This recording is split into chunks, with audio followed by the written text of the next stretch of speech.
오늘만 벌써 세 번째예요. 저 너무 힘들어요. 한숨을 깊게 내쉬며 말했습니다. 소파에 앉아있는 나는 몸이 천근만근 무거웠습니다. 박정호 회장님은 내 말을 듣지 않는 듯 다시 내게 다가왔습니다. 당신을 만나면 젊어지는 기분이 들어요, 순자 씨. 한 번만 더. 매일 요구하시는데. 저 정말 지쳤어요. 제 기운이 예전 같지 않아요. 하루에 한 번도 벅찬데 벌써 세 번째라니. 내 눈에서는 어느새 눈물이 흘러내리고 있었습니다. 처음에는 처녀 시절로 돌아간 것처럼 좋았지만 이제는 점점 부담스러워지는 이 관계. 과연 내가 어떻게 해야 할까요? 안녕하세요, 황혼의 여정입니다. 오늘도 찾아주셔서 감사합니다. 좋아요와 구독은 영상 제작에 큰 힘이 됩니다. 안녕하세요, 저는 김순자라고 합니다. 올해 68살이 된 평범한 할머니입니다. 3년 전 남편이 갑자기 뇌출혈로 세상을 떠난 후 미아동의 작은 아파트에서 혼자 살고 있습니다. 40년 넘게 전업주부로만 살아온 제게 남편의 부재는 생각보다 컸습니다. 밥상을 차려도 마주 앉을 사람이 없고 잠자리에 들 때도 옆자리가 텅 비어 있으니 적응하는 데 시간이 걸렸습니다. 순자 씨, 오늘도 일찍 오셨네요. 경로당 입구에서 만난 이영자가 반갑게 인사를 건넸습니다. 영자는 제 또래로 경로당 총무를 맡고 있는 제 가장 친한 친구입니다. 집에 있어 봐야 할 일도 없고 차라리 여기 와서 사람들 보는 게 낫지. 경로당은 제 일상의 대부분을 차지하고 있었습니다. 아침 9시에 문을 열면 저녁 6시까지 대부분의 시간을 이곳에서 보냈습니다.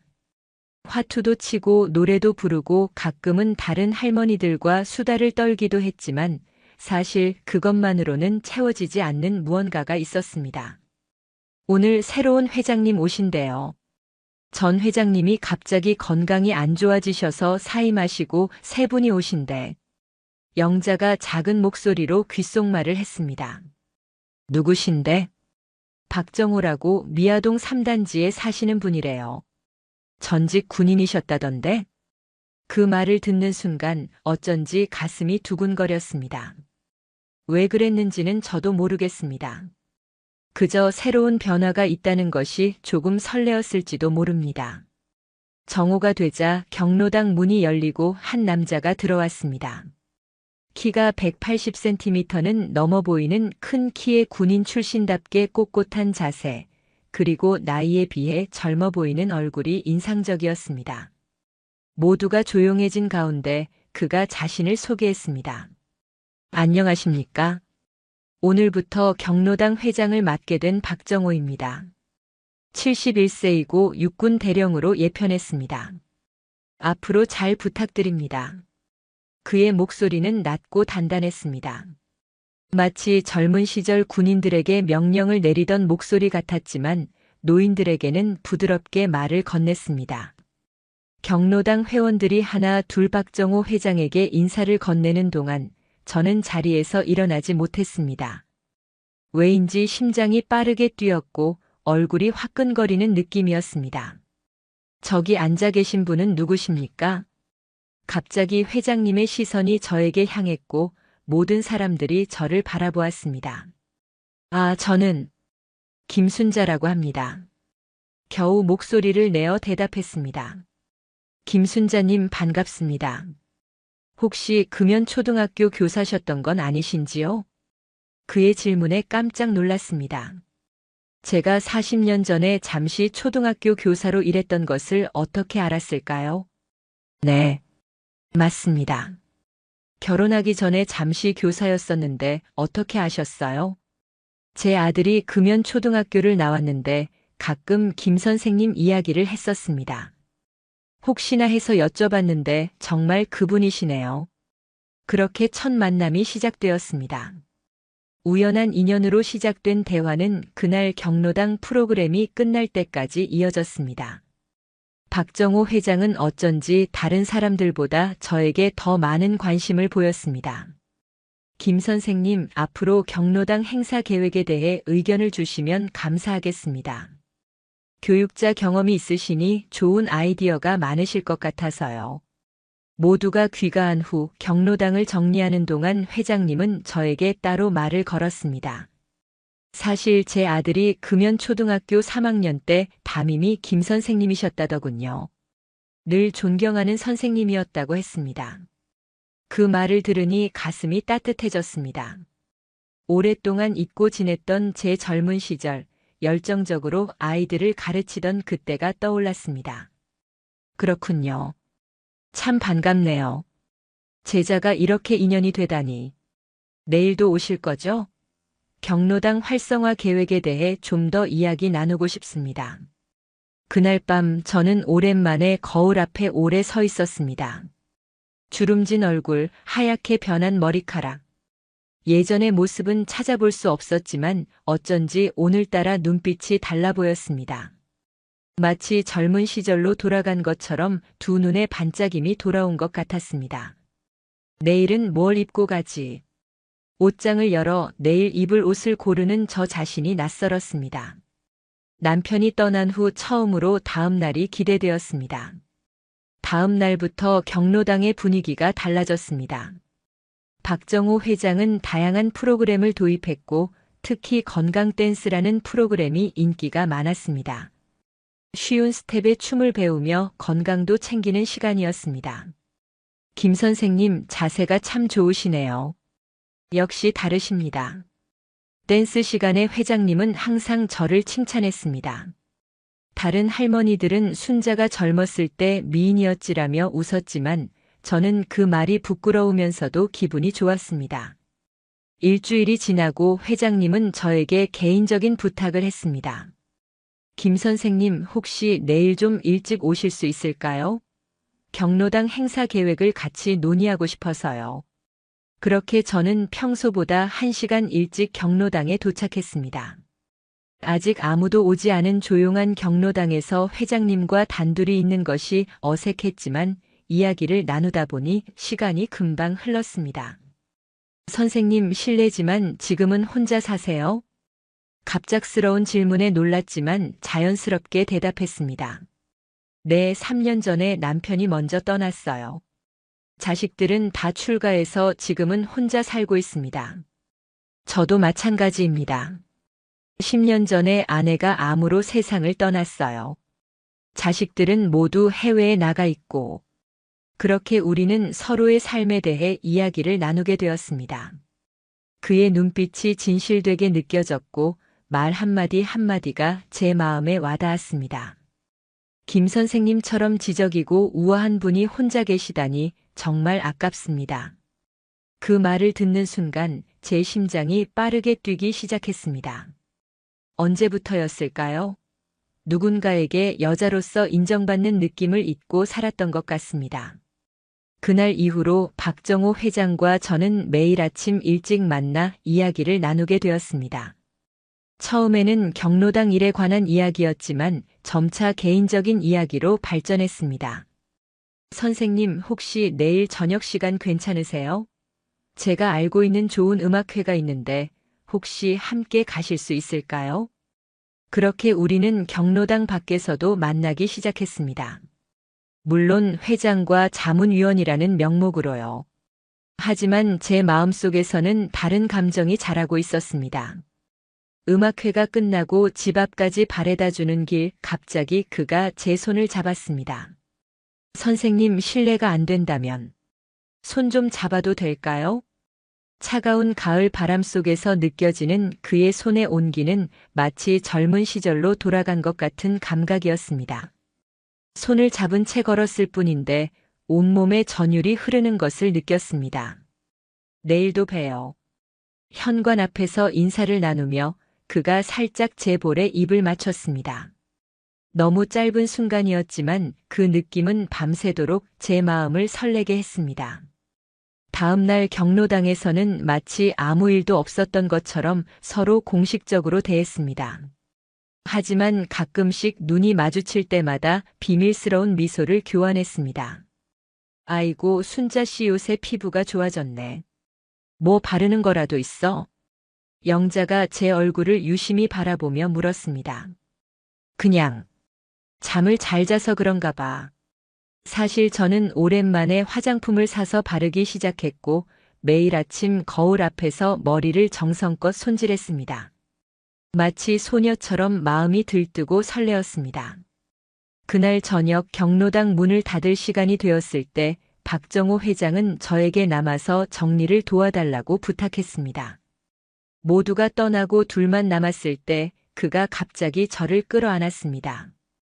김 선생님 아니, 순자 씨, 이렇게 불러도 될까요? 그의 품에 안겨 고개를 끄덕였고 그 순간 그가 제 입술에 키스했습니다. 너무 놀라 몸이 굳었지만 곧 그의 온기에 기대어 키스에 응했습니다. 순자 씨, 당신을 처음 봤을 때부터 마음이 갔습니다. 이런 감정이 올 줄 몰랐어요. 그의 따뜻한 말에 제 마음도 완전히 열렸습니다. 그날 밤 우리는 오랜 시간 서로를 안고 있었고 키스를 나누었습니다. 그 이상은 아니었지만 제게는 너무나 큰 변화였습니다. 내일 저녁에 제 집에 와주실래요? 제가 요리를 좀 해놓을게요. 그가 조심스럽게 물었고 저는 망설임 없이 고개를 끄덕였습니다. 마치 소녀처럼 가슴이 두근거렸습니다. 집으로 돌아온 저는 밤새 설레는 마음으로 뒤척였습니다. 나이 68세에 이런 감정을 느낄 줄은 꿈에도 몰랐습니다. 다음 날 저녁 처음으로 박정호의 집을 방문했습니다. 깔끔하게 정돈된 아파트에는 촛불이 켜져 있었고 테이블 위에는 와인과 정성스럽게 준비된 요리가 놓여 있었습니다. 많이 기다리셨어요? 좀 늦었네요. 집에서 1시간 넘게 옷을 고르고 화장을 하느라 조금 늦었습니다. 오랜만에 꺼낸 원피스는 조금 낡았지만 가장 좋아하던 옷이었습니다. 아니에요. 이렇게 아름다운 모습을 볼 수 있다면 평생이라도 기다릴 수 있습니다.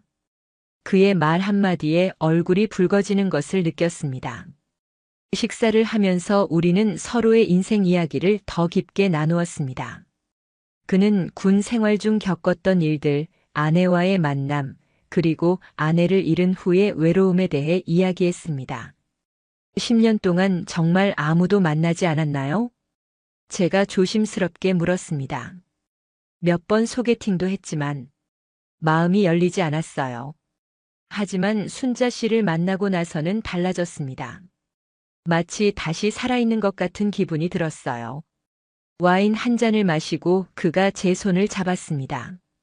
따뜻하고 크기가 손이 제 것을 완전히 감싸 안았습니다. 저도 그래요. 남편이 떠난 후 그저 하루하루 살아가는 것만으로도 힘들었는데 정호 씨를 만나고 나서 매일이 기대가 되기 시작했어요. 식사 후 그는 조용히 음악을 틀었습니다.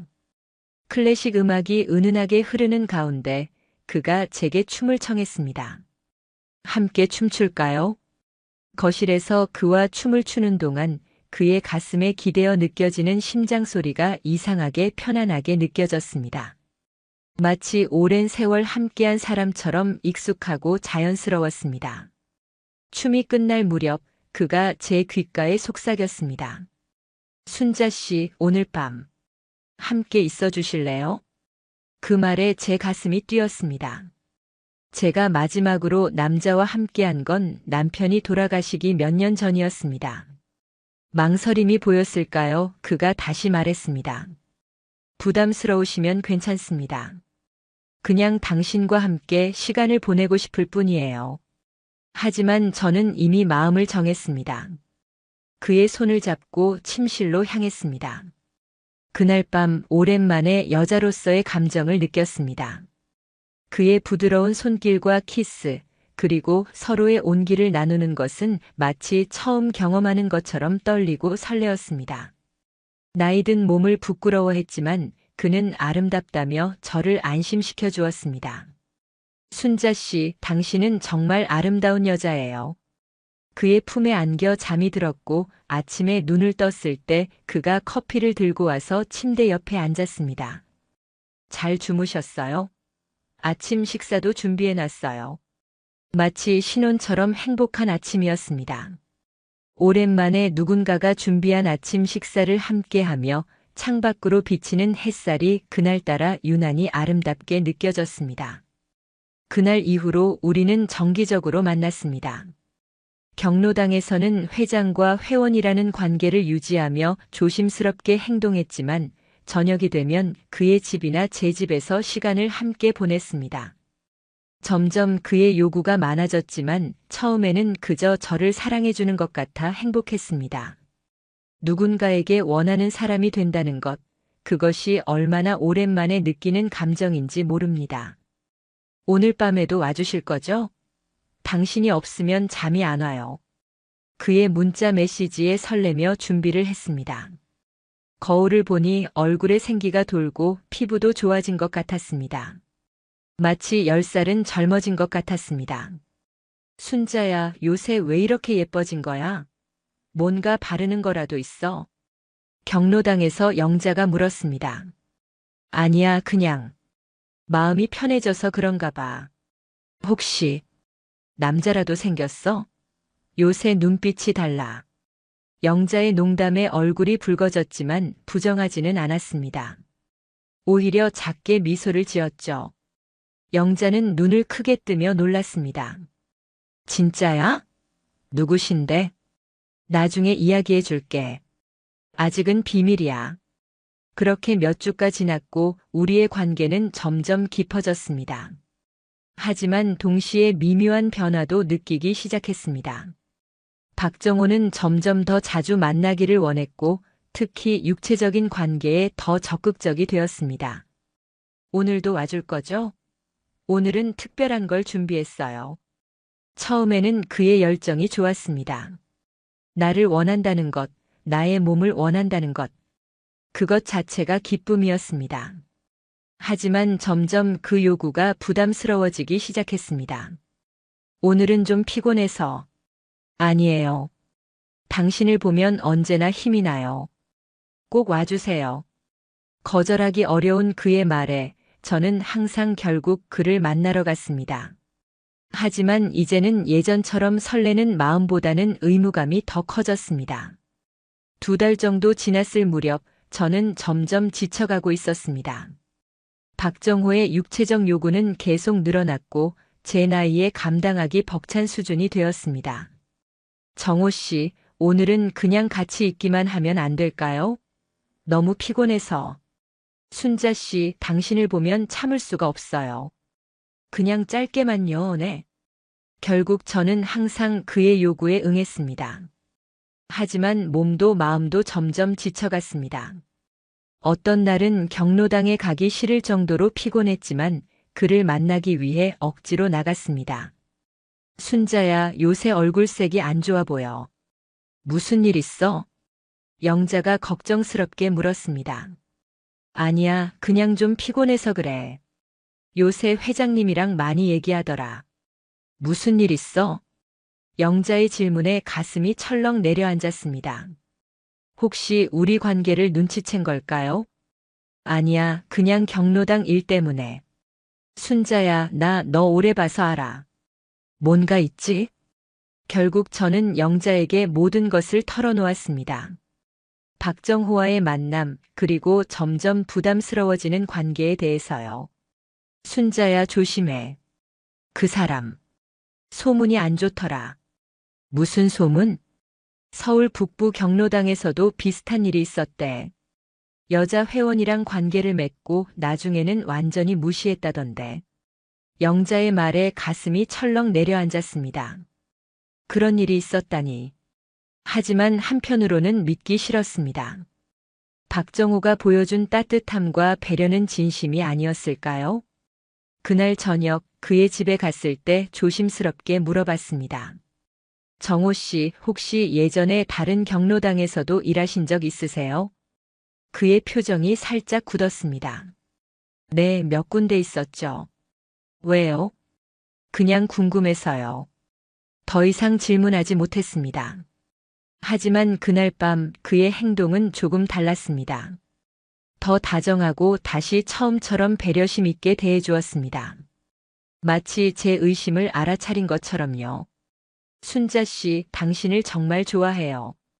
이런 감정은 처음이에요. 그 말을 들으며 다시 한번 제 마음이 흔들렸습니다. 어쩌면 영자의 말은 그저 소문일 뿐일지도 모른다고 생각했습니다. 하지만 그로부터 일주일 후 경로당에서 충격적인 장면을 목격했습니다. 박정호가 새로 온 60대 초반의 여성 회원과 친밀하게 대화를 나누고 있었습니다. 그 모습이 마치 몇 개월 전 저에게 했던 것과 똑같았습니다. 김 선생님, 혹시 시간 되시면 경로당 일에 대해 조언을 듣고 싶은데요. 정확히 제게 했던 말과 같은 방식으로 그 여성에게 말하는 것을 보고 가슴이 철렁 내려앉았습니다. 그의 눈빛, 미소, 몸짓까지 모두 저에게 했던 것과 똑같았습니다. 그날 저녁 그를 만났을 때 아무 말도 하지 않았습니다. 하지만 제 마음은 이미 의심으로 가득 찼습니다. 그가 저를 껴안을 때도 키스할 때도 제 머릿속은 혼란스러웠습니다. 이 사람이 정말 나를 특별하게 생각하는 걸까? 아니면 그저 여러 여자 중 하나일 뿐인 걸까? 순자 씨, 오늘은 왜 이렇게 조용해요? 무슨 생각을 그렇게 해요? 아니에요. 그냥 조금 피곤해서. 그럼 오늘은 일찍 잠들어요.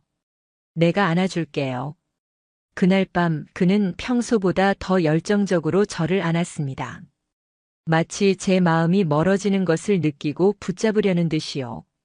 하지만 이제 제 마음은 완전히 다른 곳에 있었습니다. 다음 날 영자가 더 충격적인 이야기를 들려주었습니다.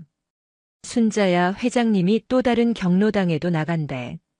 화요일, 목요일은 우리 경로당, 월요일, 수요일은 미아동 제2경로당. 그게 무슨 상관이야? 거기도 여자 회원이 있대. 박수님이라고 60대 초반인데 예쁘게 꾸미고 다닌대. 가슴이 아팠습니다. 혹시 그가 그곳에서도 같은 행동을 하고 있는 걸까요? 나만 특별한 게 아닐지도 모른다는 생각이 들자 모든 것이 무너지는 것 같았습니다. 그날 저녁 박정호에게 문자를 보냈습니다. 오늘은 좀 피곤해서 쉬어야 할 것 같아요. 몇 분 후 그의 답장이 왔습니다. 아쉽네요. 많이 기다렸는데. 내일은 꼭 만나요. 중요한 얘기가 있어요. 어떤 중요한 이야기일까 궁금했지만 한편으로는 두려웠습니다. 어쩌면 관계를 끝내자는 말일지도 모른다는 불안감이 들었습니다. 다음 날 아침 평소보다 더 신경 써서 옷을 입고 화장을 했습니다. 만약 그가 저를 떠나려 한다면 적어도 가장 아름다운 모습을 보여주고 싶었습니다. 경로당에 도착했을 때 그는 평소처럼 모두에게 인사하고 있었습니다. 저를 보자 살짝 미소를 지었지만 평소와 다름없이 행동했습니다. 순자 씨, 오늘 저녁에 제 집에 오세요. 특별한 저녁을 준비했어요. 귓가에 속삭이듯 말하는 그의 목소리에 여전히 심장이 떨렸습니다. 아무리 의심해도 그의 관심은 여전히 기분 좋게 느껴졌습니다. 저녁에 그의 집을 방문했을 때 정말 특별한 저녁 식사가 준비되어 있었습니다. 촛불, 와인, 그리고 정성스럽게 차린 음식들. 마치 중요한 날을 기념하는 것 같았습니다. 무슨 특별한 날인가요? 우리가 만난 지 100일이 되는 날이에요. 기억하세요? 정확히 계산하지 않았지만 그 말을 듣자 감동이 밀려왔습니다. 그가 우리의 만남을 그렇게 소중하게 생각하고 있다니. 잠시 모든 의심이 사라지는 것 같았습니다. 식사 후 그가 작은 상자를 꺼냈습니다. 열어보니 은색 목걸이가 들어있었습니다. 이게 뭐예요? 당신을 생각하며 골랐어요. 제 마음을 담은 선물이에요. 목걸이를 목에 걸어주는 그의 손길이 따뜻했습니다. 거울을 보니 정말 예뻤습니다. 오랜만에 받는, 아니 사실 남편 이후 처음 받는 선물이었습니다. 고마워요. 정말 예뻐요. 그날 밤 그는 평소보다 더 열정적이었습니다. 마치 자신의 것임을 확인하듯이요. 처음에는 그의 열정에 기쁘게 응했지만 시간이 지날수록 점점 힘들어졌습니다. 정호 씨, 조금만 쉬었다가. 조금만 더요. 당신이 너무 좋아서 그래요. 결국 그날 밤도 그의 욕구에 맞춰주다 보니 다음 날 아침 일어나기가 힘들 정도로 피곤했습니다. 몸이 예전 같지 않다는 걸 실감했습니다. 68세의 몸으로 젊은 사람들처럼 열정적인 관계를 유지하는 것이 얼마나 힘든 일인지를 깨달았습니다. 며칠 후 저는 용기를 내어 그에게 말했습니다. 정호 씨, 나 요즘 좀 몸이 안 좋아요. 나이가 있어서 그런지 매일 이렇게 만나는 게 조금 힘들어요. 그의 표정이 순간 굳었습니다. 그럼 얼마나 자주 만나길 원하세요? 일주일에 2번 정도면 어떨까요? 그리고 매번 그렇게 늦게까지 하지 않아도. 제 말이 채 끝나기도 전에 그가 말했습니다. 당신을 만나는 것이 부담스러우신가 보네요. 괜찮아요. 이해합니다. 그의 목소리가 차갑게 변했습니다. 마치 얼음처럼 차가워진 그의 태도에 놀랐습니다. 아니에요, 그런 게 아니라. 그냥 몸이 좀 힘들어서. 알았어요. 당신 몸이 편한 대로 하세요. 그날 이후 그의 태도가 확연히 달라졌습니다. 더 이상 다정한 문자 메시지도 없었고 경로당에서도 저에게 특별한 관심을 보이지 않았습니다. 오히려 제가 말을 걸어도 짧게 대답하고 자리를 피하는 일이 많아졌습니다. 반면 그 새로운 여성 회원에게는 점점 더 관심을 보이기 시작했습니다. 저에게 했던 것처럼 특별한 배려와 관심을 그녀에게 보여주는 것이 눈에 보였습니다. 순자야, 괜찮아? 영자가 제 어깨를 토닥였습니다. 회장님이 요새 김영숙 씨한테 관심 많던데. 괜찮아. 나랑은 원래 아무것도 없었어. 입으로는 그렇게 말했지만 가슴은 찢어질 듯 아팠습니다. 내가 그에게 얼마나 많은 것을 주었는지, 얼마나 내 마음을 열었는지. 그런데 이렇게 쉽게 다른 사람에게 관심을 옮기다니. 한 달이 지났습니다. 박정호와의 관계는 이제 거의 경로당 회장과 회원 사이로만 남았습니다. 가끔 문자로 오늘 저녁에 시간 되세요? 라고 물어볼 때도 있었지만 제가 거절하면 더 이상 강요하지 않았습니다. 그러다가 어느 날 저녁 갑자기 그에게서 전화가 왔습니다. 순자 씨, 오늘 저녁에 시간 되세요? 꼭 만나고 싶은데. 오랜만에 듣는 다정한 목소리에 마음이 흔들렸습니다. 어쩌면 그도 나를 그리워했던 걸지도 모르겠다는 생각이 들었습니다. 네, 시간 돼요. 그럼 제 집으로 와주세요. 8시에 기다릴게요. 그날 저녁 그의 집을 방문했습니다. 예전처럼 촛불과 와인이 준비되어 있었고 그는 마치 처음 만났을 때처럼 따뜻하게 저를 맞아주었습니다. 많이 보고 싶었어요. 그의 품에 안기자 모든 의심이 사라지는 것 같았습니다. 그날 밤 우리는 다시 한번 가까워졌습니다. 하지만 이번에는 그가 더 배려심 있게 행동했습니다. 마치 제 마음을 다시 얻기 위해 노력하는 것처럼요. 순자 씨, 우리 다시 예전처럼 자주 만나요. 당신이 없으면 정말 외로워요. 그 말을 듣자 마음이 또다시 흔들렸습니다. 그를 다시 믿어도 될까요? 그날 이후로 우리는 다시 자주 만나기 시작했습니다. 하지만 이번에는 일주일에 2~3번 정도로, 그리고 그도 제 체력을 배려해주는 듯 했습니다. 모든 것이 다시 좋아지는 것 같았습니다. 그러나 평화는 오래가지 않았습니다. 2주 후 경로당에서 충격적인 소식을 듣게 되었습니다. 순자야, 너 들었어? 회장님이 제2경로당 박수님 씨랑도 만나고 있대. 영자의 말에 가슴이 철렁 내려앉았습니다. 누가 그래? 내 사촌이 거기 다니거든. 회장님이 박수님 씨한테 특별히 잘해준대. 심지어 선물도 주고. 무슨 선물? 은목걸이라던데. 순간 제 목에 달린 은목걸이가 무거워지는 것 같았습니다. 그가 저에게 준 것과 똑같은 선물을 다른 여자에게도 준 거였을까요? 그날 저녁 그에게 전화를 걸었습니다. 오늘 만날 수 있을까요? 오늘은 좀 어려울 것 같아요. 내일은 어때요? 미아동 제2경로당에 가셔야 해서 그런가요? 순간 전화 너머로 침묵이 흘렀습니다. 무슨 말씀이세요? 박수님 씨도 똑같은 음목거리를 하고 다니던데요. 다시 한번 긴 침묵이 이어졌습니다. 순자 씨, 오해하지 마세요. 그건 그냥 경로당 행사 때 우수 회원에게 준 선물이에요. 그래요? 그럼 제게 주신 것도 그런 의미였나요? 아니에요. 당신은 특별해요. 제발 이런 오해는 하지 마세요. 그날 밤 잠을 이루지 못했습니다. 그의 말이 진실일까요? 아니면 또 다른 거짓말일까요? 머릿속이 복잡했습니다. 다음 날 용기를 내서 미아동 제2경로당에 찾아갔습니다. 그곳에서 박수님이라는 여성을 만나볼 생각이었습니다. 경로당에 도착해서 자신을 박정호 회장의 친구라고 소개하고 박수님 씨를 찾았습니다.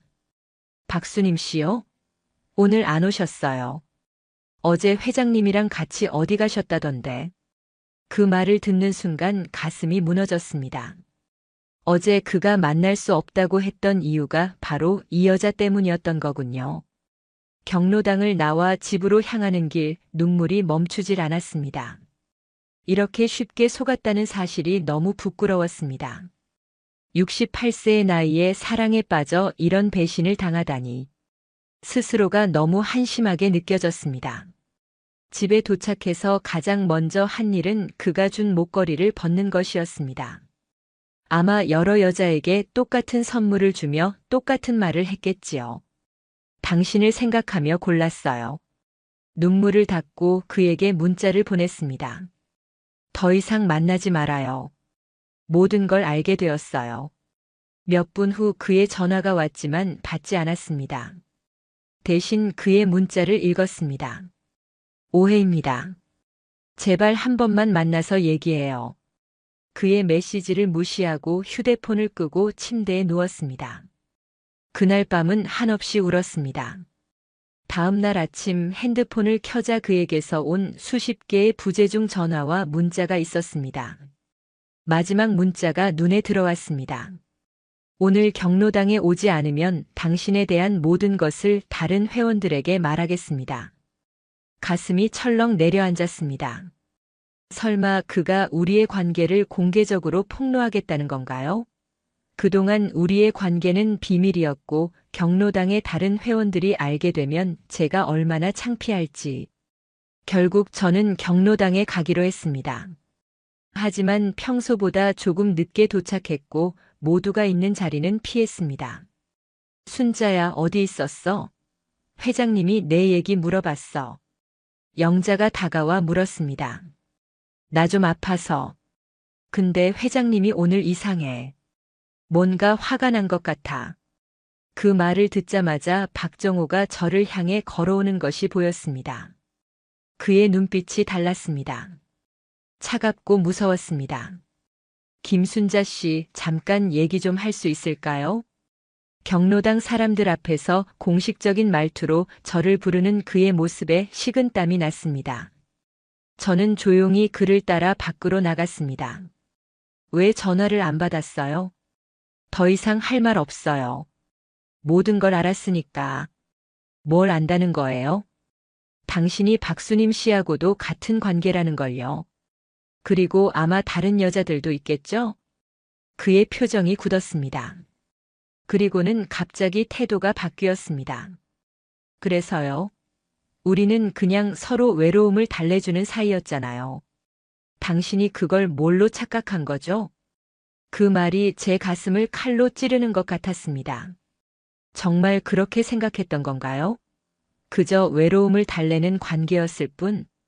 당신은 내게 특별하다고 했잖아요. 사랑한다고도 했고. 그런 말은 다들 하잖아요. 설마 진심으로 받아들인 건 아니죠? 눈물이 나왔습니다. 이렇게 잔인할 수가 있을까요? 더 이상 만나지 맙시다. 제발 저를 내버려 두세요. 알았어요. 하지만 경로당에서는 서로 예의를 지켜야겠죠. 회장과 회원으로서. 그의 차가운 말에 아무 대답도 하지 못했습니다. 그저 고개를 끄덕이고 자리를 떠났습니다. 그날 이후로 경로당에 가는 것이 고통스러워졌습니다. 박정호는 마치 아무 일도 없었던 것처럼 모두에게 친절하게 대했지만 저에게만은 냉담했습니다.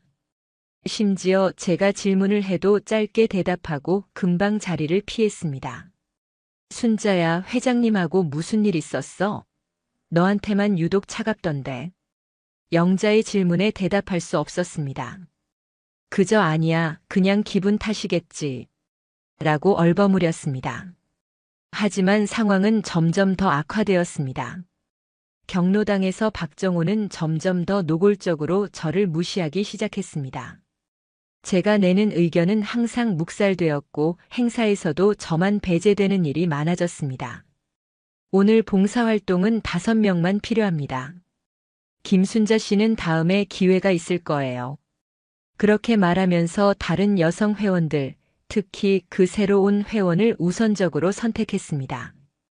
결국 저는 영자에게 모든 것을 털어놓았습니다. 박정호와의 관계, 그리고 지금의 상황까지. 아이고 순자야. 그 사람 소문이 안 좋다고 했잖아. 이미 여러 경로당에서 그런 일이 있었대. 여자 회원들하고 관계 맺고 나중에 냉정하게 끊어버리고. 정말 바보 같았어. 내 나이에 그런 감정에 속을 줄이야. 아니야 순자야. 내 잘못이 아니야. 그 사람이 나쁜 사람인 거지. 그런 수법으로 많은 여자들을 속여왔다고 하더라. 영자의 위로가 고마웠지만 마음의 상처는 쉽게 아물지 않았습니다. 매일 경로당에 가는 것이 고문 같았습니다.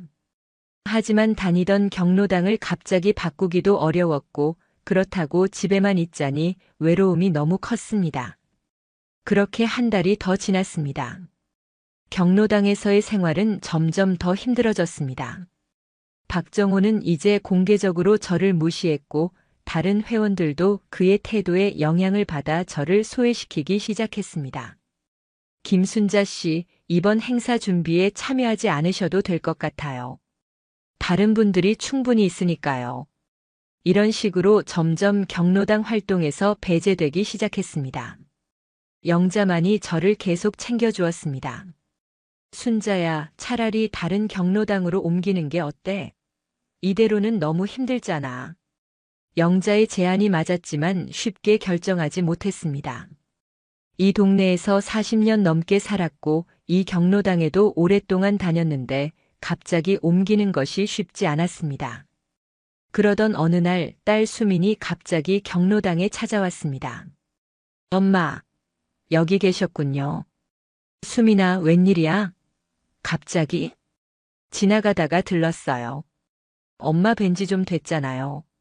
수민은 제 얼굴을 유심히 살펴보더니 걱정스러운 표정을 지었습니다. 엄마 얼굴이 많이 야위셨네요. 무슨 일 있으세요? 아니야, 그냥 좀 피곤해서 그래. 그때 박정호가 경로당으로 들어왔습니다. 그는 모두에게 인사를 건넸지만 저에게는 눈길조차 주지 않았습니다. 수민이 그 모습을 지켜보더니 의아해했습니다. 엄마, 저분이 회장님이세요? 왜 엄마만 인사 안 하세요? 그냥 바쁘신가 보지. 하지만 수민은 계속 의심스러운 눈길로 박정호를 지켜봤습니다. 그가 다른 여성 회원들에게는 친절하게 대하면서도 저에게만 차갑게 대하는 모습이 너무 명백했던 것 같습니다. 엄마, 우리 집에 가요. 얘기 좀 해요. 수민의 손에 이끌려 경로당을 나왔습니다. 집으로 돌아가는 길에 수민이 조심스럽게 물었습니다. 엄마, 회장님하고 무슨 일 있었어요? 왜 그렇게 불편해 보이세요? 아니야, 그냥 경로당 일로 좀 의견 차이가 있었어. 정말요?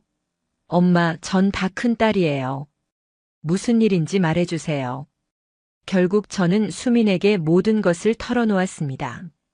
박정호를 만난 일, 그와의 관계, 그리고 지금의 상황까지. 물론 너무 자세한 이야기는 피했지만 속은 사실은 말했습니다. 엄마, 그런 일이 있었다니. 수민의 눈에 눈물이 고였습니다. 딸 앞에서 이런 이야기를 하는 것이 부끄러웠지만 한편으로는 마음이 가벼워지는 것 같았습니다. 엄마, 그 사람 정말 나쁜 사람이네요. 어떻게 그럴 수가 있어요? 내가 바보 같았어. 이 나이에 그런 감정에 속을 줄이야. 아니에요, 엄마. 사랑에 빠지는 건 나이와 상관없어요. 엄마가 잘못한 게 아니라 그 사람이 나쁜 거예요. 수민의 위로가 따뜻했지만 여전히 가슴 한구석이 아팠습니다. 근데 엄마, 그 경로당 계속 다니실 거예요? 너무 힘들지 않으세요? 다른 경로당으로 옮길까 생각 중이야. 하지만 쉽지 않네. 엄마, 우리 집 근처에 있는 경로당은 어때요? 거기도 시설 좋고 프로그램도 많다고 하던데. 그러면 자주 볼 수도 있고요. 수민의 제안이 나쁘지 않았지만 쉽게 결정할 수 없었습니다. 40년 넘게 살던 동네를 떠나는 것은 큰 변화였으니까요. 좀 더 생각해 볼게.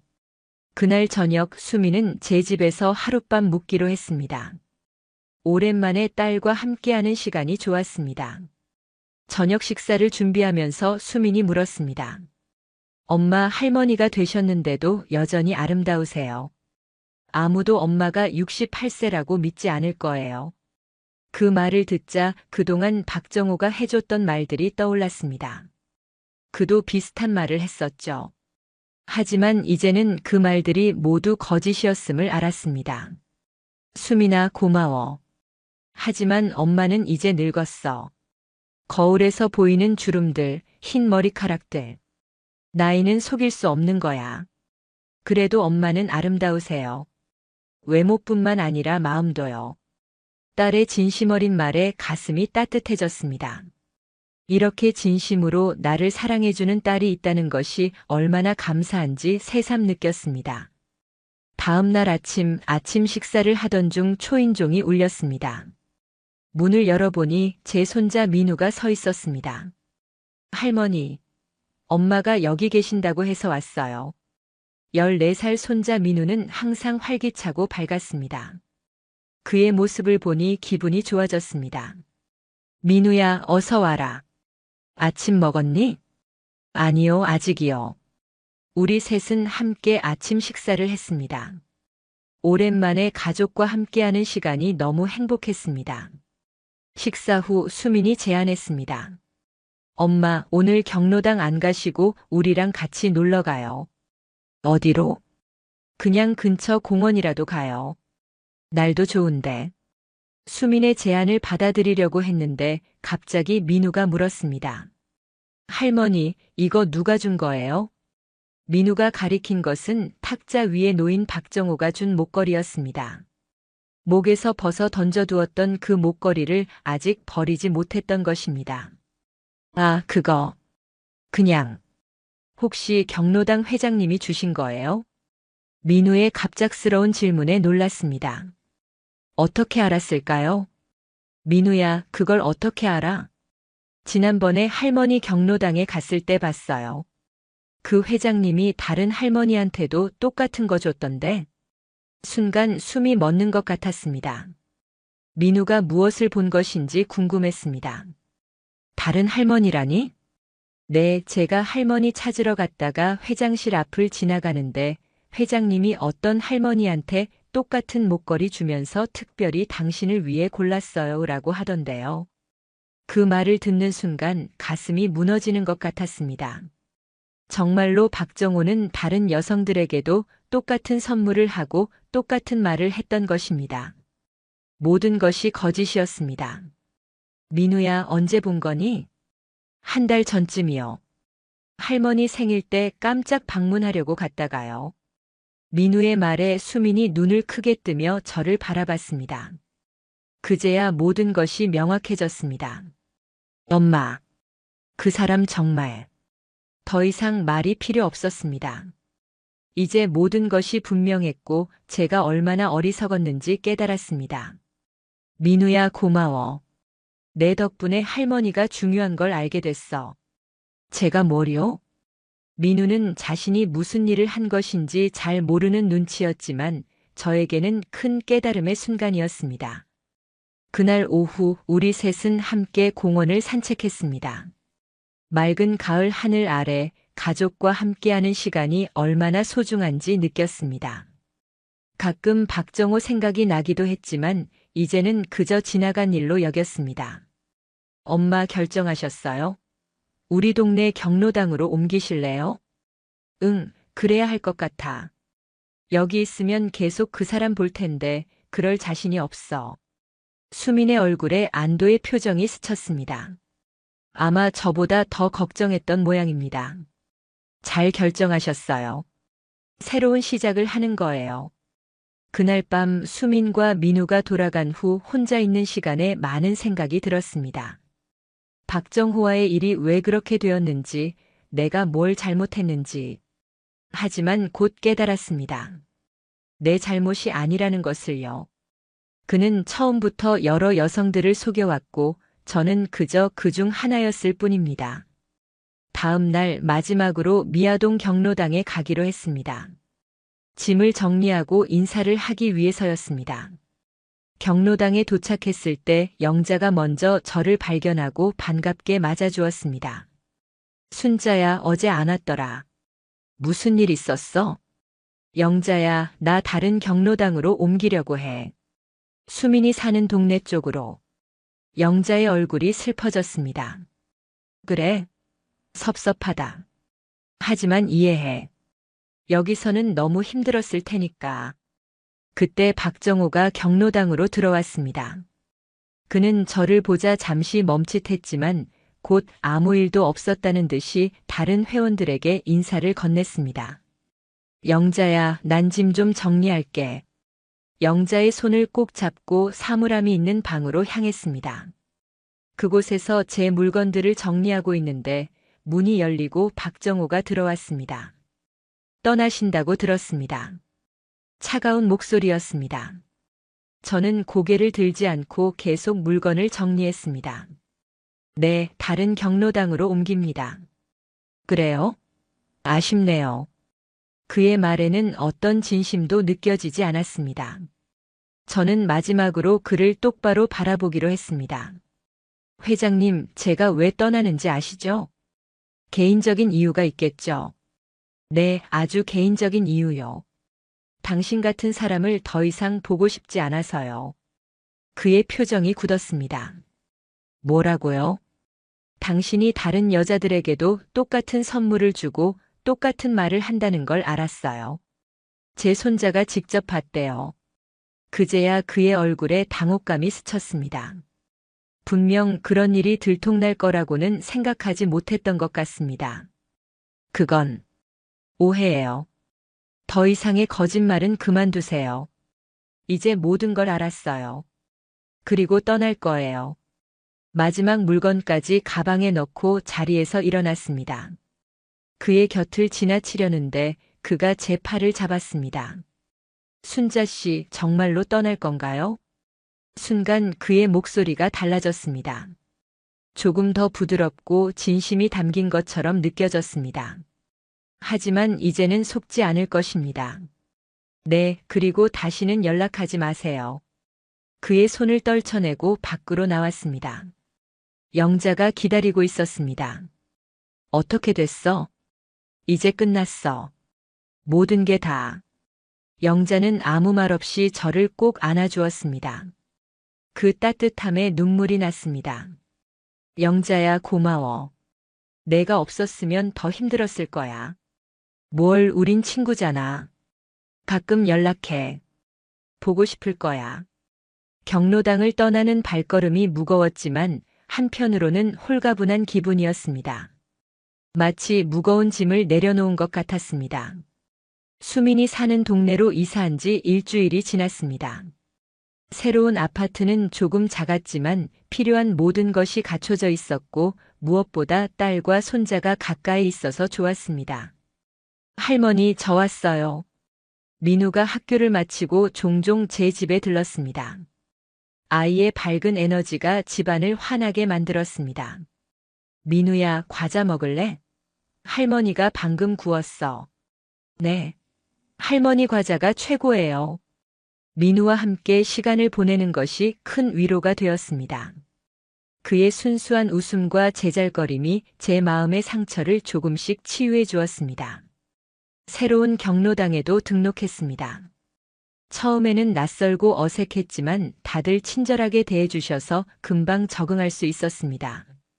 김 선생님이시죠? 미아동에서 오셨다고 들었어요. 환영합니다. 새 경로당의 회장님은 여성분이셨고 모든 회원들을 평등하게 대하는 것 같았습니다. 여기서는 특별 대우도 소외도 없었습니다. 하지만 밤이 되면 여전히 박정호 생각이 났습니다. 그와 함께했던 시간들, 그의 따뜻한 품, 그리고 달콤한 말들. 모두 거짓이었지만 그때의 감정만은 진짜였습니다. 그 기억을 지우기가 쉽지 않았습니다. 한밤중에 깨어나 울기도 했습니다. 68세의 나이에 이런 상처를 받을 줄은 몰랐습니다. 하지만 아침이 되면 다시 힘을 내고 하루를 시작했습니다. 그로부터 한 달쯤 지났을 때 영자에게서 전화가 왔습니다. 순자야, 잘 지내? 응, 그럭저럭. 새 경로당도 좋고 수민이랑 민우도 자주 보고. 다행이다. 근데 뭔가 알려줘야 할 것 같아서. 영자의 목소리가 조심스러웠습니다. 무슨 일이야? 그 박정호 말이야. 또 다른 여자랑 관계를 맺었대. 이번에는 김영숙 씨.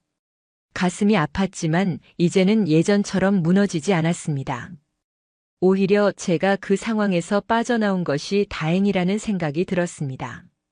그래, 그 사람 정말 바뀌지 않는구나. 근데 그게 다가 아니야. 김영숙 씨 딸이 경로당에 왔다가 모든 걸 알게 됐대. 그래서 난리가 났어. 회장직에서도 물러나게 됐대. 그 소식을 듣자 묘한 감정이 들었습니다. 복수심 같은 건 없었지만 어떤 정의가 실현된 것 같아 마음이 편해졌습니다.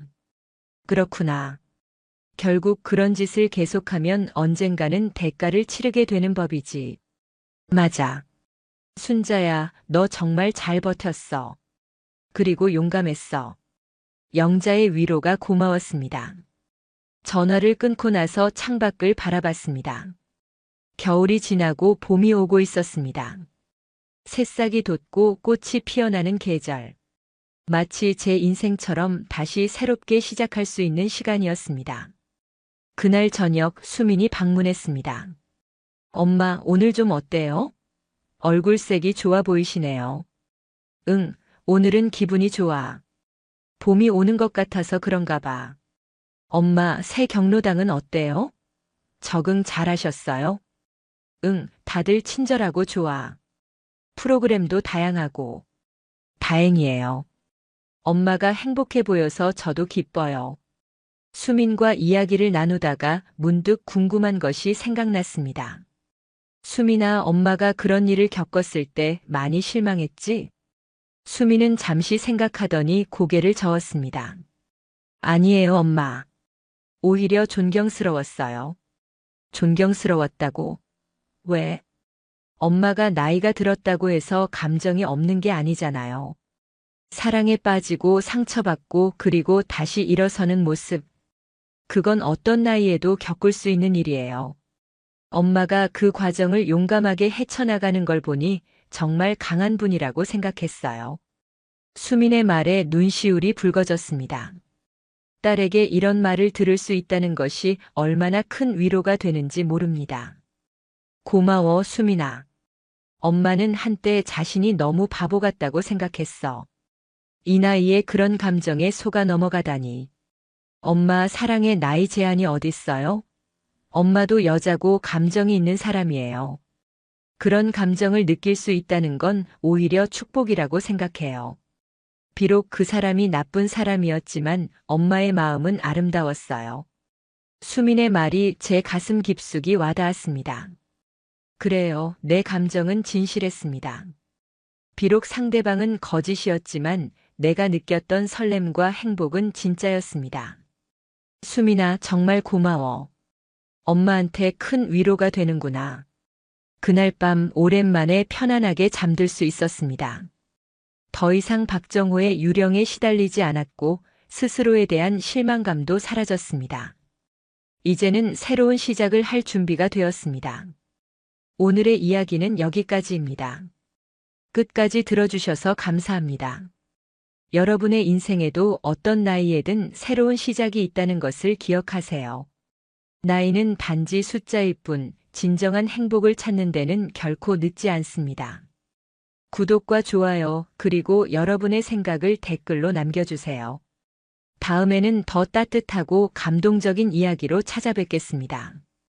감사합니다.